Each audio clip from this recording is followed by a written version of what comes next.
Rock City Network's coming to you from Fad Gallery here in Melbourne, and joining me, Mr. Johnny Green. How are you, my friend? Hello, Ben. It's very nice to be here. Thank you very much for joining us. It's an absolute pleasure to have you on the couch. You know, it's very rare that we get people of your caliber to chat to, especially from the other side of the globe. And you know, thank you. Well, not at all. No, it's a real pleasure. My first time in Australia. I'm enjoying it a lot. Now you're over here with Mr. John Cooper Clarke. I am. My dear friend Johnny Clarke, who I've known a long time.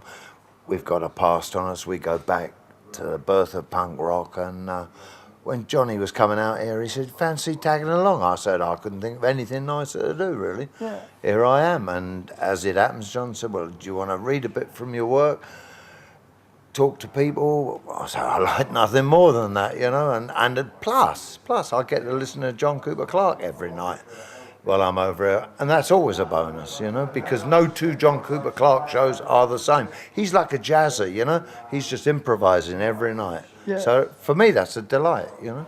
Now, are you reading from both of your works, which No. we'll get into? No, I'm not, because I figured it was, you know, Johnny and I were both there at the birth of punk rock. It seemed appropriate to me to read from that and bring it up to date and talk about that. And what I like to do is, while I read from the book, is also I'm interested in, you know, on what shore has that music, that attitude of mind, wash people up on all around the world, you know. So I like people to start talking about their own experiences, as well as just me sitting there like some po-faced literary figure reading from a book, you know. Shh, be quiet, you know. The author is reading. That's a load of old fucking bollocks. So I say, well, join in, you know. Let's have a conversation in the whole room, you know. Yeah. So that's how it goes. But the essence of it is based around my time with the Clash, Yeah, and that's a Riot, A Day and Night with the Clash, yeah. Yeah, a Riot of Our Own. That's right. Riot of Our Own, A Day and Night. Yeah, which is just a memoir, it ain't a history book, you know.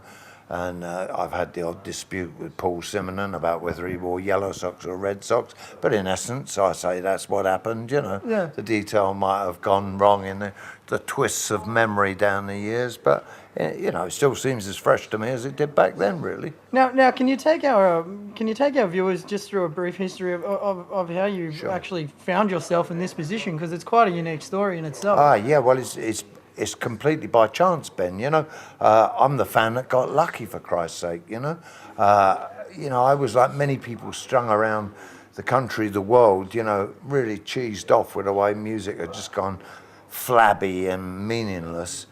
And I was just waiting for it to kind of explode, really, not knowing that it would explode. So when it did, bong, I was in there like a rat up a fucking drain pipe, you know. And the first time I went, I got into a fight with this bird over a bottle of whiskey, and the police jumped me, dislocated my jaw, broke 2 ribs, smashed my glasses, and I ended up in the dock next day, you know, fined £10, drunk and disorderly, and I missed the Clash. Yeah. John was there that night. Next time I hitchhiked to go and see the Clash in a White Riot tour, early 77, and I got stuck on a motorway because I didn't have any money for a train fare, and I couldn't get a lift. I missed this next show. So third time pays for all, as Bilbo Baggins says. And I met this bloke, and he said, I'm driving bands. I said, what bands? He said, the Clash. I went, yeah, I'll go and grab a ride, going to Belfast. What could be better? The Troubles, guns, bombs, and punk rock. Yeah. I said, I must come to that. And I went the first night in Belfast, complete riot with the army, all the windows smashed, no gig.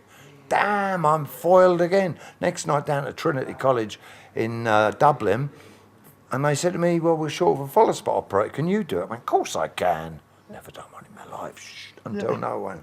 And they said, follow the middle bloke. He's called Joe Strummer. I went, I know he is. Yeah. And I did. And they said, you know what you're doing. Within 3 weeks, I was driving the band, looking after all their onstage equipment and caring for their security and talking with them through the day to boot. I never left. Yeah. Isn't that good? No CV, no job interview, no applications, just right man, right place. Yeah. Fabulous. Incredible. Fabulous. And people were actually paying me money to stand on the side of the stage watching the best band in the fucking world.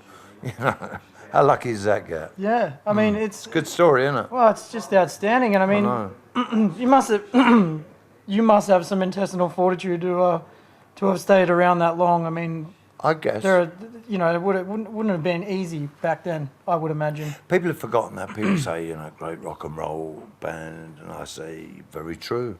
but in fact they were quite dangerous times, really. You know, riots, fights, promoters pulling out, insurance companies pulling out, getting pulled at hotels just for looking the way you did, getting pulled at motorway service areas for looking the way you did.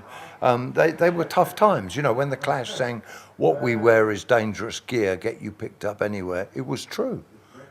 Clarke will tell you that. You know, it was.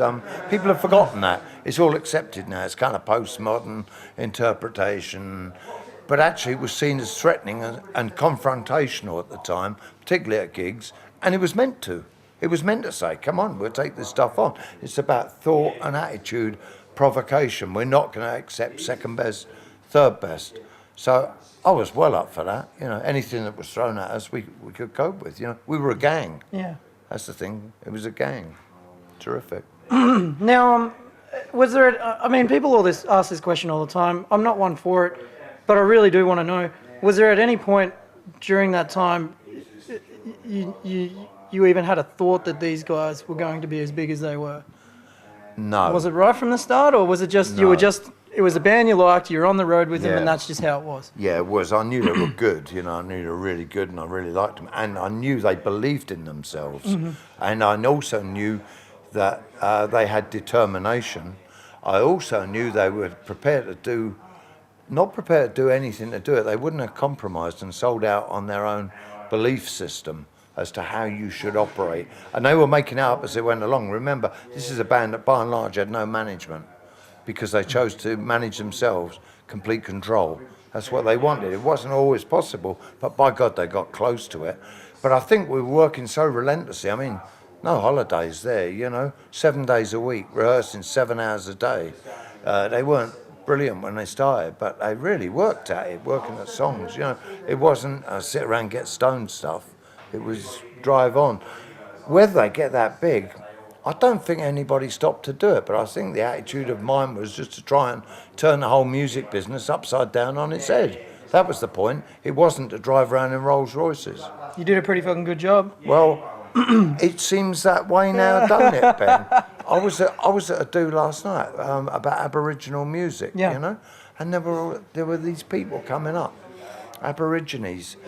I was quite stunned and moved, and they were. These guys were saying when we were kids, Joe Strummer was our hero, and I had no idea of the impact of the Clash, of Strummer's attitude to, you know, young Aboriginal fellas growing up in Australia. Yeah. And these guys are grown up now, but they're telling me about it with kind of watery eyes, you know. I'm impressed, you know, because I felt it as a young white bloke in the UK. But the more I travelled, the more I realised that the shockwaves did indeed spill out around the world, you know. And what Strummer always said was, you know, take nothing for granted, question everything, question authority. Yeah. You know, that was the message. You know, a rock and roll band ain't going to change the world, but it can encourage people to change the way they think about the world. That's the difference. That's the way I look at it. Absolutely. Yeah. Fantastic. Yeah. Now, what lies ahead for you, my friend? Well, I don't know. For 2012. I'm just travelling with Clarke here at the moment. I still see an awful lot of the Clash blokes. I've helped young Topper Headon, one of the world's great drummers. You know, he's had his ups and downs with prison and, you know, bad habits, shall we say. And I write a bit. So he said to me, will you give me a hand, write my autobiography? Called, of course, I Fought the Law, because, of course, he did fight the law and he lost. He did 2 years inside, poor sod. So I'm helping him out this year doing that. He has a book deal that'll be out in a year's time on your bookshelves, you know. But it's nice. It's cathartic for him. He's getting it out. I see Paul and Mick quite often. And I still write, you know, so who knows where that will go after Topper's book.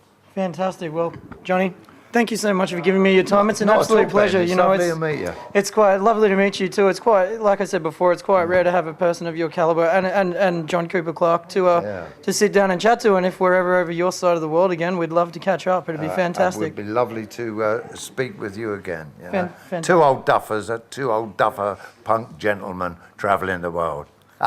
Couldn't think of a better thing to experience. And also, by the way, one more thing before we go. Your book is available everywhere. I'm told. Online, I guess the quickest way to find it. It's A Right of Our Own, day and night with the Clash. And also, I'd like to send out a very big thank you to Mr. Sam Cutler for bringing us all together for these interviews, because he's done a fantastic job, and the man is a great soul. Sam Cutler is a legend in the road manager's world, so it was a real pleasure to meet up with him and spend time with him. All power to you, Sam.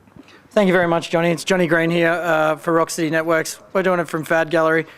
Make sure you go and check the guys out. It's John Cooper Clarke on tour. They're playing the Northcote Social Club April 4. It's the last time you're going to see them in the country for a while. Get down there and see it. You won't forget it. Phoenix City.